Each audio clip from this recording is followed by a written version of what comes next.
ओ मिल गया। क्या है भैया? Classification of magnetic material. ठीक है, मैग्नेटिक मटेरियल का क्लासिफिकेशन। ठीक है, अरे खाना भी करूंगा ना यहाँ से, ये तो जल्दी बाद में जाएगा। ठीक है, जैसे अभी डायमैग्नेटिक सब्सटेंस, आपको बता दूं भैया, डायमैग्नेटिक सब्सटेंस ऐसे सब्सटेंस होते हैं जो मैग्नेटिक फील्ड के अगेंस्ट में मैग्नेटाइज हो जाते हैं। क्या करते हैं? अगेंस्ट, मतलब मैग्नेटिक फील्ड को ये रिपेल करेंगे। क्या करेंगे? अगेंस्ट, मतलब रिपेल करने वाला अगेंस्ट है ना।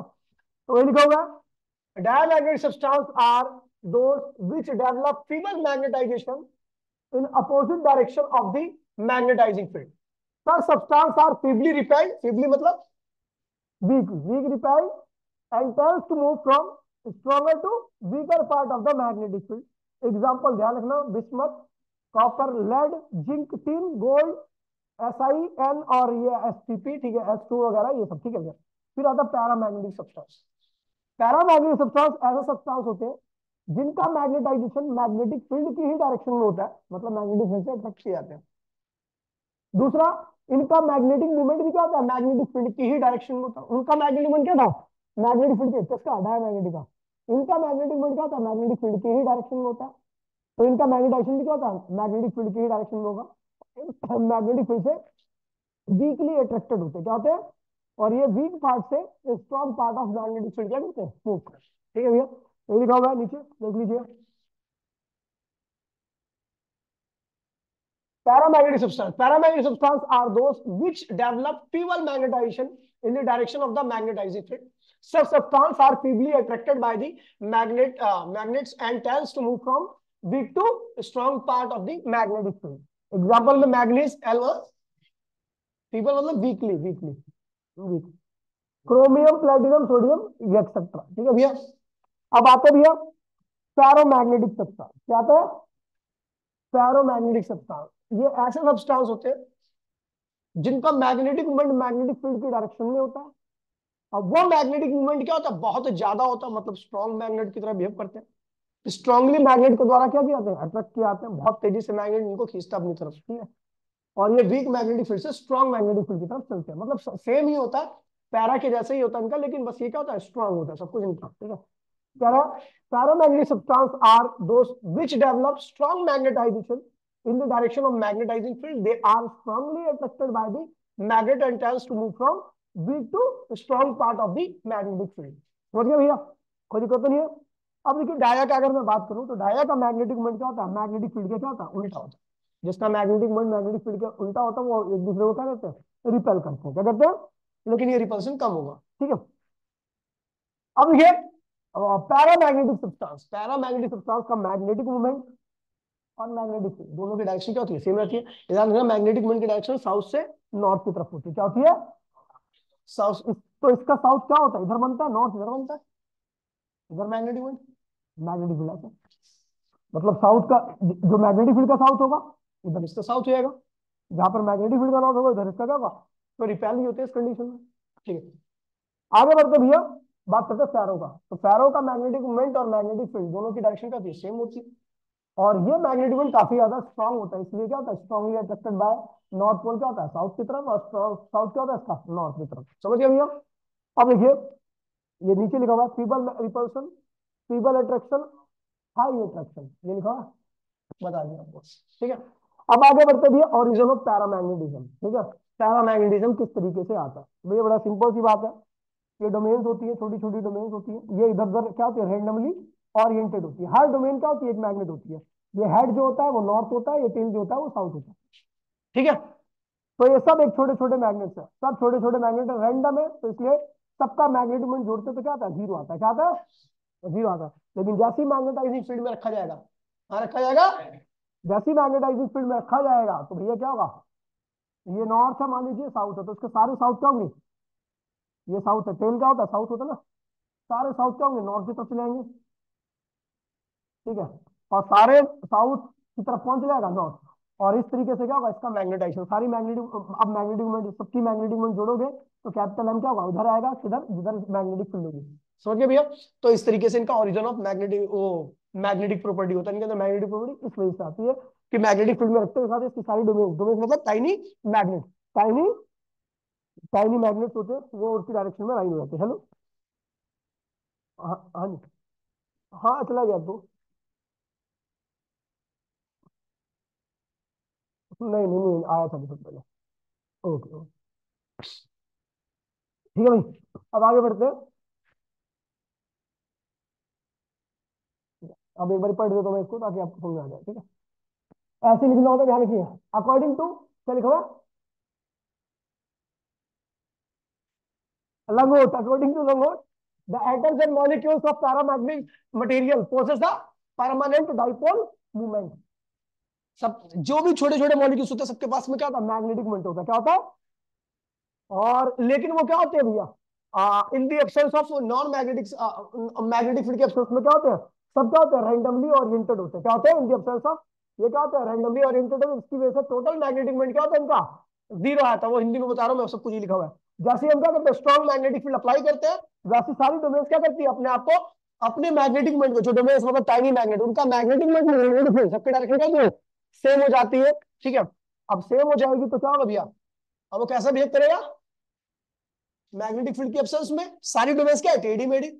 जैसे मैग्नेटिक फील्ड अप्लाई किया, सबकी डोमेन्स क्या होगी? एक प्रॉपर वे में अलाइन होगी। सबका मैग्नेटिक मोमेंट क्या हुआ? इस डायरेक्शन में हो गया। क्या बन गई भैया? मैग्नेट। क्या बन गया? इसे कहते हैं origin of paramagnetism. Diagram से बता रखा है जा, ठीक है, समझ गया। Curie law out of syllabus है मेरे ख्याल से। सिलेबस है? चलो भैया, क्यूरी लॉ भी देख लेते हैं, आसान टॉपिक है, कोई दिक्कत नहीं इसमें, ठीक है। आपको फॉर्मूला बस पता होना चाहिए। तो सब्सिबिलिटी क्या होता है? आई अपॉन में एच। आई क्या है? ओए, आई क्या है? Intensity of magnetization. Intensity of, और इसकी वैल्यू क्या होती है? N I M. N I, I M क्या है? Current due to magnetization. Current due to, ये क्या है? Magnetizing field. ये क्या है? ये क्या होती है? N I. ये आई क्या है? Applied current. ये क्या है? अप्लाइड करंट डालोगे तो क्या आएगी? मैग्नेटिक फील्ड आएगी। उस मैग्नेटिक फील्ड को मैग्नेटाइजिंग फील्ड कहेंगे, जो सोलिनॉइड प्रोड्यूस करती है। अब सोलिनॉइड के अंदर रखते हैं हम एक मटेरियल, और मटेरियल जो आता है मैग्नेटाइज, वो भी अपनी मैग्नेटिक फील्ड क्रिएट करता है। तो वो जो मैग्नेटिक फील्ड क्रिएट कर रहा था, उसके जो करंट आया, वो करंट ये है। और जो करंट मैंने मैग्नेटाइजिंग फील्ड उत्पन्न करने के लिए निकाली थी सोलिनॉइड के अंदर, वो करंट ये है। ये मैग्नेटाइजिंग फील्ड है, इंटेंसिटी है, और ये क्या? इंटेंसिटी ऑफ मैग्नेटाइजेशन है। इसे सस्पेंसिबिलिटी कहते हैं। अब ध्यान दीजिए, क्यूरी लॉ काफी इंपॉर्टेंट लॉ है, ठीक है। अगर नहीं भी आता फिर भी इंपॉर्टेंट ही होता है, इसका यूज बहुत ज्यादा होता है, ठीक है। आजकल रील वगैरह में भी आप देखते होंगे कि एक सब्सटेंस है जो मैग्नेट चिपक रहा बहुत ज्यादा, जैसे उसको गर्म किया, हो गया खत्म। क्यूरी लॉ के ऊपर बेस्ड है सारा का सारा। क्यूरी लॉ कहता है भैया कि जो आई है, जितना ज्यादा आप मैग्नेटाइजिंग फील्ड अप्लाई करोगे, मटेरियल का मैग्नेटाइजेशन भी क्या होगा? उतना ही ज्यादा होगा। समझ गए? एक फिक्स मटेरियल है, उसके आगे अगर आप एच ज्यादा लगाते हो, ज्यादा मैग्नेटाइजिंग फील्ड लगाते हो, तो उसका मैग्नेटाइजेशन भी क्या होगा? एक पढ़ने में अच्छा बच्चा है, उसको ज्यादा पढ़ाओगे तो क्या होगा? ज्यादा आएगा। कम पढ़ाओगे तो कम आएगा। अच्छा है, जितना पढ़ाओगे सब आएगा। समझ गए? और दूसरा, टेम्परेचर आप बढ़ाते हो तो मैग्नेटाइजेशन क्या होता है? कम हो जाता है। कोई बताए क्यों? देखिए बिल्कुल, जैसे हम टेम्परेचर बढ़ाते हैं, टेम्परेचर बढ़ाने से रैंडमनेस किसकी बढ़ जाती है? डोमेन्स की बढ़ जाती है। और रैंडमनेस बढ़ने के साथ ही जो डोमेन्स का प्रॉपर वे में लाइन हुआ था, जिसकी वजह से सब मैग्नेटिक मोमेंट क्या थी? एक डायरेक्शन में थी। अब वो क्या होगी भैया? रैंडम आती है। रैंडम होने से क्या होता है? मैग्नेटिक मोमेंट डिक्रीज कर जाता है, मैग्नेटिक कैरेक्टर भी क्या होता है? डिक्रीज कर जाता है। एक ऐसा भी टेम्परेचर आता है कि आप बढ़ाते जाओ, रैंडमनेस इतनी ज्यादा बढ़ जाती है कि जो मैग्नेट होता है उसके सारे डोमेन्स क्या होते हैं? टेढ़े मेढ़े होकर नेट मैग्नेटिक मोमेंट क्या होता है? उनका जीरो आता है, और वो क्या बन जाते हैं? Non magnetic material. आपने देखा होगा, गर्म करने के बाद चीजें चिपकती नहीं है, चुम्बक चिपकता नहीं है, ठीक है, इसी वजह से। समझ गया? ठंडा हो जाएगा फिर वैसे हो जाएगा, क्योंकि भैया वो तो आई अच्छा बच्चा तो ही, संगति में खराब हो गया है, संगति हटी, बच्चा फिर सही हो जाएगा। ठीक है, समझ गया। चलो ठीक है, तो ये हम देख रहे हैं भैया कि आपका इंटेंसिटी मैग्नेटाइजेशन, मैग्नेटाइजेशन क्या है? एच के डायरेक्टली है, और आई जो है टेम्परेचर के इनवर्सली है। भाई जी ध्यान दीजिए, कंबाइन किया क्या हुआ? एच अपॉन में टी। कम, अब देखिए सुन लीजिए, यहाँ पर एक कांस्टेंट लगाया proportionality, that is called Curie constant. क्या कहते हैं इसे? Curie constant. इस एच को इधर ले आइए तो क्या हुआ? आई अपॉन में एच हो गया। अभी आई अपॉन में एच को मैंने क्या बोला? काई बोला था। क्या बोला था? काई बोला था। काई क्या है? टेम्परेचर का इनवर्सली आ रहा है, that is the Curie law. क्या कह रहा है? कि susceptibility of any substance is inversely proportional to its absolute temperature। Temperature बढ़ाते जाओ, उसके ससेप्टेबिलिटी यानी मैग्नेटिक कैरेक्टर क्या होगा? खत्म होता जाएगा। ठीक है भैया, अब नीचे एक ग्राफ बना रखा है, बहुत प्यारा ग्राफ है, ध्यान दीजिए। कह रहा है भैया, क्या कह रहा है, जैसे जैसे आप एच बढ़ाओगे वैसे वैसे आई क्या होगा, बढ़ेगा। इसके ऊपर है I is directly to H के ऊपर। क्यों बढ़ रहा है एच? क्योंकि आपको पता है जैसे जैसे आप एच बढ़ाते हो अंदर की डोमेन्स क्या होती है, सीधी होने लगती है। सीधी होने लगती है तो उनका मैग्नेटाइजेशन क्या होता है, बढ़ने लगता है। 1000 डोमेन्स है, आपने एच आई अप्लाई किया, वो सीधी हो रही है, 50 सीधी हुई, 60 सीधी हुई, 70 सीधी, जैसे जैसे सीधी होती आ रही है वैसे वैसे आई क्या हो रहा है, मैग्नेटाइजेशन क्या हो रहा है, बढ़ता है। आई मतलब मैग्नेटाइजेशन क्या हो रहा है, बढ़ता जा रहा है। अब कब तक बढ़ेगा, जब तक कि 1000 की 1000 सीधी ना हो जाए। जब आप पूरी 1000 को सीधी कर लोगे तो अब कहां बचेंगे, कुछ बचेगा। अब सीधा होना बंद, मैग्नेटाइजेशन होना बंद। यानी मैग्नेटाइजेशन भी क्या होता है, एक लिमिट तक होता है। उस पॉइंट को हम क्या कहते हैं, सैचुरेशन पॉइंट। क्या कहते हैं इसे, saturation point. No further magnetization take place. ठीक है भैया, बढ़ाते जाओ, बढ़ते आ रहे। यहां पर क्या हो गया, सैचुरेशन इसने अटेंड कर लिया। ठीक है भैया, आगे बढ़े। ओरिजिन ऑफ फेरोमैग्नेटिज्म क्या भैया, सेम है, कुछ नहीं करना, वही है। ठीक है, टेम्परेचर लोअर टेम्परेचर पर ये देखो ग्रुप्स होती है, छोटे छोटे मैग्नेट्स का ग्रुप होती है, इनको भी डोमेन्स ही कहते हैं। और जब आपने मैग्नेटिक फील्ड अप्लाई नहीं कर रखा होता, ठीक है, मैग्नेटिक फील्ड अप्लाई नहीं कर रखा होता, सब रैंडम होते हैं। मैग्नेटिक मोमेंट क्या होता है, जीरो होता है। कैसा बिहेव करते हैं, नॉन मैग्नेटिक की तरह कैसा बिहेव करते हैं। लेकिन आपको बता दूं, ये ज्यादा इसके अंदर मैग्नेटिक करेक्टर ज्यादा होगा। रीजन क्या है, क्योंकि कुछ डोमेन्स, जो भी डोमेन्स है, चाहे वो रैंडमली, ये ग्रुप ग्रुप जो है वो लगभग एक ही डायरेक्शन में, ये ग्रुप एक ही डायरेक्शन में, तो इनका करेक्टर क्या होगा, मैग्नेटिक करेक्टर इसके अंदर क्या होगा, ज्यादा होगा। क्योंकि ऑलरेडी इनकी डोमेन्स क्या है, कुछ कुछ डोमेन का ग्रुप एक ही डायरेक्शन में। जैसे हमने मैग्नेटाइजिंग फील्ड अप्लाई किया, क्या हुआ, सारी डोमेन्स एकदम स्ट्रेट हो गई है ना। जैसे ही आप मैग्नेटाइजिंग फील्ड अप्लाई करोगे, ये डोमेन्स भी इधर, ये डोमेन्स भी इधर, ये भी डोमेन्स भी इधर, ये ग्रुप भी इधर, ये ग्रुप का मुंह उधर, सब ग्रुप का मुंह उधर, क्या होगा, उधर जाएगा। मैग्नेटिक मोमेंट क्या होगा, जीरो से ज्यादा जाएगी, और क्या बन जाएगा, स्ट्रॉन्ग मैग्नेट। क्या बनेगा, ठीक है। ध्यान रखना, इन सबका मैग्नेटिक मोमेंट क्या होता है, मैग्नेटाइजिंग फील्ड के पैरेलल होता है। समझ गए।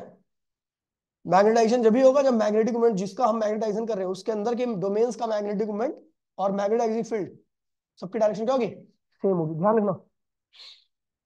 आते हैं भैया, बात करते हैं प्रॉपर्टी ऑफ डायमैग्नेटिक सब्सटेंस। ठीक है भैया, ध्यान दीजिए। लिखा when placed in external magnetic field क्या होता है, फ्री बॉल मैग्नेटाइजेशन होता है opposite to the field direction. इनका मैग्नेटिक मोमेंट क्या होता है, मैग्नेटाइजिंग फील्ड के एंटी पैरेलल होता है, अपोजिट होता है, मतलब रिपेल करते हैं। ठीक है। अब अगर ऐसे सब्सटेंस को आप मैग्नेटाइजिंग फील्ड में रखते हो, ऐसे सब्सटेंस को आप मैग्नेटाइजिंग फील्ड में रखते हो, तो क्या होता है, बड़ी सिंपल सी बात है। जैसे आप रखोगे, बाहर से मैग्नेटिक फील्ड चली जाएंगी, अंदर नहीं जा पाएंगी, अंदर एक आग चली जाएगी। तो अंदर फील्ड क्या है, कम है, बाहर क्या है, ज्यादा। तो अंदर मीडियम में फील्ड क्या होगी, कम होगी, और बाहर की फील्ड क्या होगी, ज्यादा होगी। तो यहाँ पर स्पेस में फील्ड क्या है, ज्यादा है, लेकिन मीडियम में फील्ड क्या है, कम है। अब रेशियो निकाल दो, इसको इधर ले आओ, तो ये क्या गया, ये रिलेटिव परमेबिलिटी। ये क्या आता है, relative permeability. Magnetic field in medium upon में मैग्नेटिक फील्ड इन स्पेस का रेशियो जो होता है वही क्या कहलाता है, रिलेटिव परमेबिलिटी। और रिलेटिव परमेबिलिटी क्या आ रहा है, लेस देन 1 आ रहा है। क्या आ रहा है, यानी जो भी डायमैग्नेटिक सब्सटेंस होगा उसकी रिलेटिव परमेबिलिटी क्या होगी, लेस देन 1 होगी, लेकिन ग्रेटर देन 0 होगी। तो कभी जीरो नहीं हो सकता, कुछ ना कुछ फील्ड तो लाइन जाएगी जाएगी। ठीक है, लेस देन 1 बट पॉजिटिव। ठीक है भैया, किसके लिए, डाया के लिए। किसके लिए, डाया के लिए। अब हम इसकी ससेप्टेबिलिटी निकालते, तो अभी मैंने एक रिलेशन निकालता, म्यू आर इक्वल्स में काई प्लस 1। तो काई क्या होगा, म्यू आर माइनस 1। तो म्यू आर क्या है, लेस देन 1 है, और आप क्या घटा रहे हो उसमें से, 1। आप क्या घटा रहे हो, करेक्ट कर लियो उसको। म्यू आर लेस देन 1 है, और क्या घटा रहे हो, 1। तो लेस देन 1 माइनस 1 क्या होगा, नेगेटिव हो जाएगा। क्या हो जाएगा, नेगेटिव हो जाएगा नेगेटिव। चलो, तो इसकी मैग्नेटिक ससेप्टेबिलिटी क्या होती है, नेगेटिव होती है। नेगेटिव मतलब ये इसका मैग्नेटिक मोमेंट मैग्नेटाइजिंग फील्ड के क्या है, उल्टा है। इसका मैग्नेटिक मोमेंट मैग्नेटिक फील्ड के उल्टा होता है। मैग्नेटाइजेशन क्या होता है, opposite to the magnetic field होता है। बात तो एक ही है। ठीक है, चलो तीसरी प्रॉपर्टी क्या है, ध्यान दीजिए। The susceptibility of dielectric substance is independent of the, देखिए अब आ गया भैया किसका, इसका टेम्परेचर में है। तो ऐसे सब्सटेंस का susceptibility of substance is independent of temperature भी है, क्योंकि ये तो नॉन मैग्नेट है, मैग्नेटिक फील्डिंग को पसंद ही नहीं है। तो ससेप्टेबिलिटी नाम की कोई चीज ही हो तो होती नहीं है इनके लिए। ठीक है, तो टेम्परेचर कितने बढ़ा लो, इनके ससेप्टेबिलिटी पे कोई फर्क पड़ने वाला नहीं। हर टेम्परेचर पे क्या होगी, ऑलमोस्ट सेम होगी। किसके लिए, डाया के लिए। किसके लिए, डाया के लिए। फिर आते भैया Whereas the magnetization of diamagnetic substance are less last for long, the magnetizing field is applied. हाँ? ये क्या पैरा थोड़ी ना, ठीक है, मतलब टेम्परेरी है। जब तक आपने मैग्नेटाइजिंग फील्ड अप्लाई कर रखी है तभी तक ये रिपेल करेंगे, वैसे ही हटाओगे इनका करेक्टर क्या होगा, जो भी थोड़ा बहुत आया आपको जो नहीं दिख रहा होगा खत्म हो जाएगा। वही लिखा हुआ जब तक रहेगी जब तक कि आपने मैग्नेटाइजिंग फील्ड अप्लाई कर रखी है। लास्ट लिखा हुआ when the rod of diamagnetic material suspended in the uniform magnetic field, तो वो क्या होता है, मैग्नेटिक फील्ड के परपेंडिकुलर लाइन करता है। देखिए इसमें लीजिए क्या कर रहा है, ये मैग्नेटाइजिंग फील्ड है, क्या है ये, तो अगर रॉड आप डायमैग्नेटिक सब्सटेंस रखोगे तो डायमैग्नेटिक सब्सटेंस अपने आप को ऐसा लाइन कर लेगा इसके, क्यों, क्योंकि भैया अगर ये ऐसे करता तो बहुत सारी फील्ड इसके अंदर से आ रही है। अब बहुत सारी फील्ड जाने का मतलब है भैया फील्ड इसको पसंद है, जबकि हमें पता है इसको फील्ड पसंद है। तो ये अपने आप को उसी रीजन में रखेगा जहां तक किसका फील्ड से कम कांटेक्ट हो पाए। तो कम से कम कांटेक्ट किस कंडीशन में है, या इस कंडीशन में है, किस कंडीशन में है, परपेंडिकुलर। अब एक फील्ड लाइन ही है, अगर डायमैग्नेटिक सब्सटेंस अपने आप को ऐसे रखेगा या ऐसे रखेगा तो किस कंडीशन में ये इस मैग्नेटिक फील्ड के संपर्क में सबसे कम है, इस वाले में या इस वाले में। तो इसीलिए डायमैग्नेटिक सब्सटेंस की रॉड जो होती है हमेशा मैग्नेटिक फील्ड के परपेंडिकुलर ही अपने आप को अलाइन करती है, ठीक है। फिर आता है पैरामैग्नेटिक सब्सटेंस, पैरामैग्नेटिज्म क्या है, जैसे एक्सटर्नल मैग्नेटिक फील्ड में रखते हैं तो इनका मैग्नेटिक मोमेंट क्या होता है, मैग्नेटिक फील्ड की डायरेक्शन में आता है, लेस अट्रैक्ट होती है, क्या होती है, लेकिन भैया अट्रैक्ट तो हो रही है ना, मतलब मैग्नेटिक फील्ड पसंद है, तो बाहर से मीडियम में ज्यादा क्या होगी, मैग्नेटिक फील्ड होगी, तो मीडियम की मैग्नेटिक फील्ड ज्यादा, बाहर की मैग्नेटिक फील्ड क्या होगी, कम होगी, ठीक है। अंदर की तरफ ज्यादा होती है फील्ड, ठीक है। तो बी अपॉन बी नॉट क्या था, म्यू आ रहा था, यानी इसका रिलेटिव परमेबिलिटी क्या होती है, ज्यादा होती है, ग्रेटर देन 1 होती है, लेकिन एक से थोड़ी ज्यादा होती है, बहुत ज्यादा नहीं होती, ठीक है। तो अपने को पता है ऑल्सो वी नो पाई क्या होता है, म्यू आर प्लस -1 पीछे लगा था, तो ये क्या है, एक से ज्यादा, लेकिन ज्यादा एक से ज्यादा नहीं होती, -1, तो एक से थोड़ा सा ज्यादा -1 तक होगा, पॉजिटिव आएगा। तो इसकी जो मैग्नेटिक ससेप्टेबिलिटी होती है पॉजिटिव होती है, लेस पॉजिटिव, क्या होती है, लेस पॉजिटिव, ठीक है। इनका मैग्नेटाइजेशन मैग्नेटिक फील्ड की ही डायरेक्शन में होता है, ठीक है, ठीक है। द रिलेटिव परमेबिलिटी क्या होती है भैया, वो पैरामैग्नेटिक सब्सटेंस, ठीक है भैया, स्लाइटली ग्रेटर देन 1, और यहाँ पे लिखा मैग्नेटिक ससेप्टेबिलिटी क्या होती है भैया, थोड़ी सी ज्यादा होती है, और यहाँ पे टेम्परेचर के इनवर्सली भी होता है। क्या होता है, जैसे आप टेम्परेचर बढ़ाओगे तो जाहिर सी बात है डोमेन्स है, उनकी रैंडमनेस बढ़ेगी, तो मैग्नेटिक करेक्टर क्या होगा, कम हो जाएगा, ससेप्टेबिलिटी भी क्या होगी, कम हो जाएगी। सबसे कम टेम्परेचर पे इनकी ससेप्टेबिलिटी क्या होती है, टेम्परेचर कम है लेकिन ससेप्टेबिलिटी क्या है, ज्यादा, लेकिन यहाँ पर टेम्परेचर क्या है, ज्यादा है लेकिन ससेप्टेबिलिटी क्या कम है, ठीक है। प्रॉपर्टी पैरामैग्नेटिक सब्सटेंस, ठीक है भैया। पैरामैग्नेटिक सब्सटेंस का मैग्नेटिक मोमेंट और मैग्नेटिक फील्ड क्या होती है, दोनों की डायरेक्शन क्या होती है, स्ट्रांग होती है, और बहुत ज्यादा अट्रैक्शन होता है, ठीक है भैया। और अंदर बहुत सारी फील्ड लाइन होती है, इसलिए अंदर की फील्ड क्या होती है, बहुत स्ट्रांग होती है, बाहर की फील्ड क्या होती है, वीक होती है। उसके मुकाबले रेशियो क्या होता है, म्यू आर बहुत ज्यादा, इनकी रिलेटिव परमेबिलिटी बहुत ज्यादा होती है। इसका ये बहुत ज्यादा है, ये -1 है, बहुत ज्यादा -1 क्या होगा, पॉजिटिव, लार्ज पॉजिटिव, क्या होगा, लार्ज पॉजिटिव होगा, ठीक है। आगे बढ़ते हैं, और जैसे ही इनका टेम्परेचर आप बढ़ाओगे, टेम्परेचर बढ़ाने पर क्या होता है, इनकी भी डोमेन्स का रैंडमनेस बढ़ता है, तो ससेप्टेबिलिटी और मैग्नेटाइजेशन दोनों क्या होता है, कम हो जाता है, ठीक है। हाँ हाँ पैरा बन जाता है, मतलब पैरा बन जाता है, ठीक है। और हिस्टैरिसीस क्या है भैया, अब हिस्टैरिसीस बात करता हूँ, हिस्टैरिसीस क्या होता है। तो आपने सब्सटेंस को मैग्नेटाइज किया, फिर आपने सब्सटेंस को डीमैग्नेटाइज किया, मान लीजिए आपको मैग्नेटाइज करना है, आपने सब्सटेंस दिया मैग्नेटिक फील्ड में, वो क्या होगा, मैग्नेटाइज होगा, ठीक है। मैग्नेटाइज होगा मतलब उसकी सारी डोमेन्स क्या होगी, मैग्नेटिक फील्ड की डायरेक्शन में होगी, ठीक है? समझे, जितनी भी उसके अंदर डोमेन्स थी, डोमेन्स मतलब टाइनी मैग्नेट्स, उन सब का मैग्नेटिक मोमेंट मैग्नेटाइजिंग फील्ड की क्या हो गया, डायरेक्शन में आ गया, उसका क्या हो गया, मैग्नेटाइजेशन। अब आपने क्या किया, उसको उल्टा कर दिया, तब साइड डोमेन्स पे क्या होगा, उल्टा टॉर्क लगेगा, टॉर्क लगे घूमेंगी, तो एक ऐसी कंडीशन आएगी जिसपे जो मैग्नेटिक मोमेंट होगा वो दोबारा से क्या होगा, जीरो हो जाएगा, क्या हो जाएगा, घूमते हुए।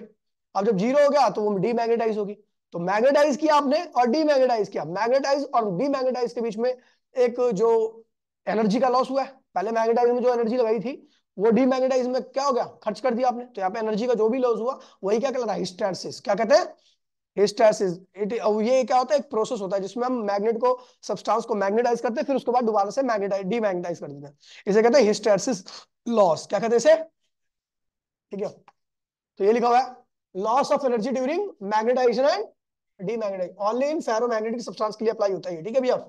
चलो मैग्नेटिक फील्ड नहीं अप्लाई की तो डोमेन्स ऐसी है, जैसी मैग्नेटिक फील्ड आपने बढ़ाया, ठीक है भैया, वैसी डोमेन्स क्या होगी, सीधी होने लगी। जैसे आपने मैग्नेटिक फील्ड पूरी बढ़ा दी, मैक्सिमम होगी, तो सारी डोमेन्स क्या होगी, सीधी होगी।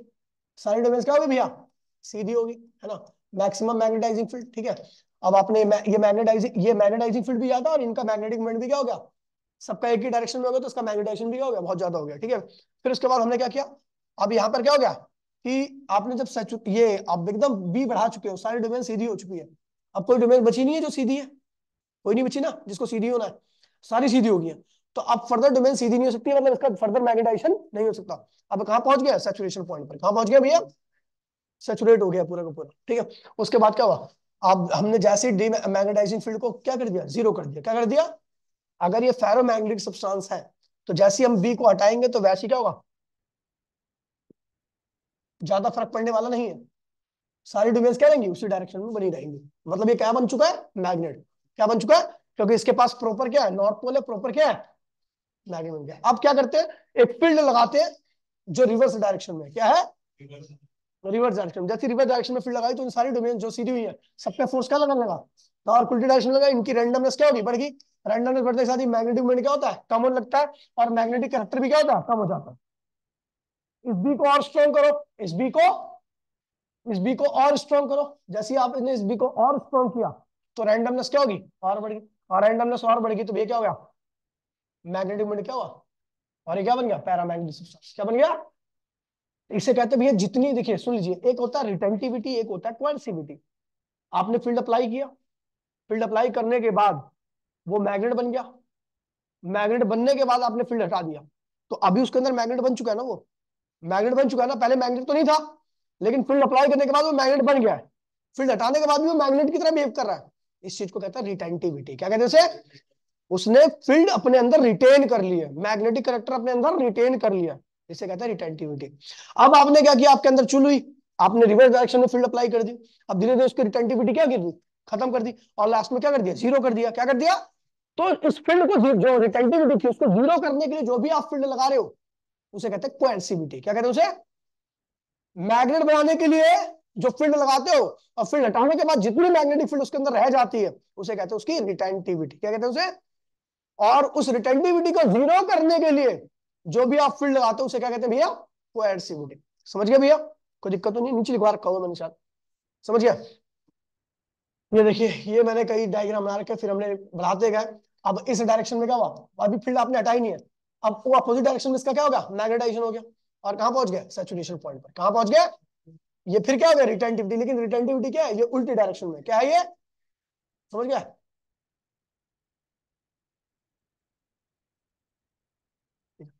अब देखिए हिस्टैरिसीस कर्व बना रखा है मैंने, क्या बना रखा है, हिस्टैरिसीस कर्व। यहां से स्टार्ट हुआ है, खैर ये इन बच्चे ने गलती कर दी है, ये क्या है भैया आपका आई, और ये क्या है भैया एच।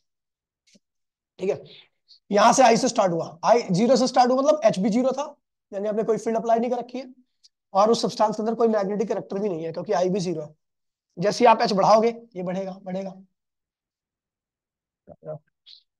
बढ़ेगा बढ़ेगा बढ़ेगा बढ़ेगा, कब तक बढ़ेगा, जब सैचुरेशन पॉइंट पे नहीं आता। ठीक है, जैसे ही आपने एच को जीरो कर दिया, एच जीरो करने का मतलब क्या है, कि ये वाला कोऑर्डिनेट जीरो हो गया, यानी पॉइंट कहां पे आएगा, इस वाले कोऑर्डिनेट पे। लेकिन आई जीरो नहीं हुआ क्योंकि ये फेरोमैग्नेटिक सब्सटेंस है, तो शिफ्ट पॉइंट यहाँ पे शिफ्ट हो गया, ये यहां से गए, ये अपने आप यहाँ पे आ गया। क्यों आ गया यहाँ पे, क्योंकि मैंने एच को क्या कर दिया, जीरो कर दिया, लेकिन अभी इतना आई उसके अंदर बचा है, ये कहते हैं रिटेंटिविटी। ए क्या है, ए क्या है, ये लिखवा रखा होगा मैंने, रिटेंटिविटी। क्या लिखवा रखा है, रिटेंटिविटी। अब इस रिटेंटिविटी को जीरो करना है, आई को जीरो करना है, तो हमने क्या किया, एच अलग डायरेक्शन में लगाया। ठीक है, एच बढ़ाया तो क्या हुआ, धीरे धीरे आपने उल्टी डायरेक्शन में एच को लगाया। ठीक है, धीरे धीरे बी क्या हुआ, जीरो हो गया। इसे कहते हैं, बीओ को क्या कहते हैं, कोएर्सिविटी। क्या कहते हैं इसे, कोएर्सिविटी। ठीक है भैया, अब इसी डायरेक्शन में आप एच को रहने दीजिए, तो एच को रहने दीजिए तो धीरे धीरे क्या होगा, उस डायरेक्शन में मैग्नेटिक सारे सारे डोमेन्स क्या होंगे, उस डायरेक्शन में अलाइन हो जाएंगे। ठीक है, तो ये हुआ, फिर क्या हुआ, नेगेटिव सैचुरेशन पॉइंट। क्या आ गया, फिर इस सैचुरेशन पॉइंट पर सारा एच क्या कर दो, जीरो कर दो, तो ये क्या हुआ, नेगेटिव रिटेंटिविटी। ठीक है, इसका एरिया निकालोगे तो ये लॉस ऑफ एनर्जी दे देगा आपको। समझ गए भैया, बहुत बढ़िया टॉपिक है, बहुत प्यारा टॉपिक है। ठीक है,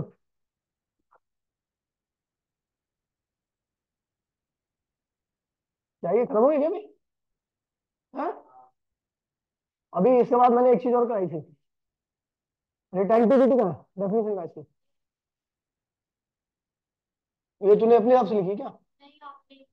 तो फिर तूने इसमें क्यों लिखे? जाहिल कहेगी। कहाँ है? चलो खैर, रिटेंटिविटी क्या होती है? The magnetic field retained by the magnetic substance after the removal of magnetizing field. Magnetizing field एक ही बात होती है, ठीक है। मैग्नेटाइजिंग फील्ड हटाने के बाद जो भी मैग्नेटिक सब्सटेंस ने अपने अंदर रिटेन कर रखा है मैग्नेटिक फील्ड, जो भी उसके अंदर मैग्नेटिक मूवमेंट आ रखा है in the absence of external field, ठीक है, उसी को हम क्या कहते हैं? रिटेंटिविटी। और कोएर्सिविटी क्या होता है? द अपोजिट फील्ड, जो कि क्या करता है? रिटेन मैग्नेटिक फील्ड को फिर क्या कर दे? जीरो कर दे, उसे हम क्या कहते हैं? अब एक चीज देखिए भैया, अभी रुक जाओ, कंसेप्चुअल क्वेश्चन की बात कर रहा हूँ, वो भी लिखवाना था, पता नहीं लिखा है, ली होगी, मैंने बताया तो होगा, गारंटी है मैं ऐसे छोड़ता तो हूँ नहीं। मैंने कहा था भैया selection of material, selection of material, आप किस मटेरियल, किस तरह के मटेरियल के लिए कोई सारी चीजें हमें बनानी होती है, मैग्नेट बनाना है, हम किस तरह का मटेरियल यूज करेंगे। हाँ, और हमें आयरन कोर कोर बनाना होगा, जो हमने उसमें मैंने गैल्वेनोमीटर में बताया था, गैल्वेनोमीटर में एक सॉफ्ट आयरन कोर लिया था मैंने, वो बनाना है तो उसकी क्या प्रॉपर्टी होनी चाहिए, है ना। तो देखिए भैया, अगर मुझे मैग्नेट बनाना है, क्या बनाना है? Permanent magnet. क्या बनाना है? तो परमानेंट मैग्नेट बनाने के लिए ध्यान रखना कि उसके अंदर मैग्नेटिक करेक्टर भी रहना चाहिए, यानी उसकी रिटेंटिविटी क्या होनी चाहिए? ज्यादा है कम? ज्यादा। तो अगर रिटेंटिविटी ज्यादा होगी तभी उसके अंदर मैग्नेटिक करेक्टर भी क्या होगा? ज्यादा रहे, रिटेन ज्यादा करे, और जल्दी से वो डीमैग्नेटाइज भी ना हो, जल्दी से डीमैग्नेटाइज मतलब उसका मैग्नेटिक लूज ना करे, तो उसके लिए उसकी कोएर्सिविटी भी क्या होनी चाहिए? बहुत ज्यादा होनी चाहिए, ताकि वो ऐसी फील्ड में जाए जो उसकी मैग्नेटिक फील्ड को जीरो करने का प्रयास करे, तो वो भी जीरो ना कर पाए। ऐसा जब हो सकता है जब उसकी कोएर्सिविटी क्या हो? बहुत, जब उसको बहुत स्ट्रॉन्ग फील्ड की आवश्यकता हो डीमैग्नेटाइज होने के लिए। समझ गया भैया? तो अगर हमें परमानेंट मैग्नेट बनाना है तो ध्यान रखना, परमिएबिलिटी लिखवाया भाई, मुझे आज भी याद है, अब पता नहीं आपने लिखा नहीं हुआ। अगर कभी भी ये ध्यान रखना कि अगर मुझे परमानेंट मैग्नेट बनाना है तो मैं चाहता हूं मैग्नेटिक फील्ड उसके अंदर से ज्यादा पास करे, यानी उसकी परमिएबिलिटी क्या होगी? ज्यादा।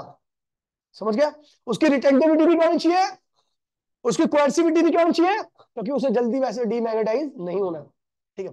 फिर मैंने बोला था soft iron core, soft iron core बनाना भैया, सॉफ्ट आयरन कोर को हमें मैग्नेट नहीं चाहिए, हम चाहते हैं कि भैया जब हम मैग्नेटिक फील्ड अप्लाई करें ना, तो ज्यादा से ज्यादा मैग्नेटिक फील्ड अपने अंदर पास करे, उसकी परमेबिलिटी, रिटेंटिविटी क्या होनी चाहिए? कम, रिटेन नहीं होना चाहिए, रिटेन कर लेगा तो भैया मैग्नेट बन जाएगा ना वो। हम चाहते, अब मैग्नेट बन गया, मैग्नेट बनने पे क्या समस्या करेगा? उसके अंदर एडी करंट आ जाएगा साला, एडी करंट करेगा, प्रॉब्लम क्रिएट, हमें एडी करंट करना है, रिमूव करना है, तो इसलिए ध्यान रखना चाहिए हमें जब भी सॉफ्ट आयरन कोर चाहिए, मतलब हम चाहते हैं कि वो जब तक वो मैग्नेटिक फील्ड को ले, जब तक हम अप्लाई करें, जैसे ही मैग्नेटिक फील्ड को हटाए वो क्या करे? नॉर्मल जाए। तो इसके लिए क्या होना चाहिए भैया? परमेबिलिटी, रिटेंटिविटी, और जिसकी रिटेंटिविटी कम होती है कोएर्सिविटी अपने आप क्या होती है? कम हो जाती है, ठीक है। समझ गया? अब दूसरा, मुझे समझ गया, समझ गया। तो ये मैंने शायद लिखवा रखा है, पता नहीं, मुझे याद नहीं है, ठीक है लिखवाया, मुझे याद है, मेरे को पता है मैंने लिखवाया, मैं ऐसे छोड़ता नहीं हूँ, मेरे को हो सकता है तुमने उस दिन क्लास मिस कर दी हो, ठीक है, लेकिन मुझे याद है कि भाई मैं लिखवाता हूँ। हाँ मैं भेज दूंगा आज, कोई बात नहीं, पेज, ठीक है। ये चीज मैंने दो तीन चीज के लिए लिखवा रखा है, इसकी रिटेंटिविटी ज्यादा, पॉजिटिविटी ज्यादा, प्रेमिबिलिटी ज्यादा, ठीक है। समझ गए भैया? तो इतना था, तो ये चैप्टर पूरा फिनिश हो गया, ठीक है। कल से आपका सेमीकंडक्टर चालू होगा, ठीक है। मिलते हैं अगली क्लास में, टाटा बाय बाय, जय हिंद जय भारत।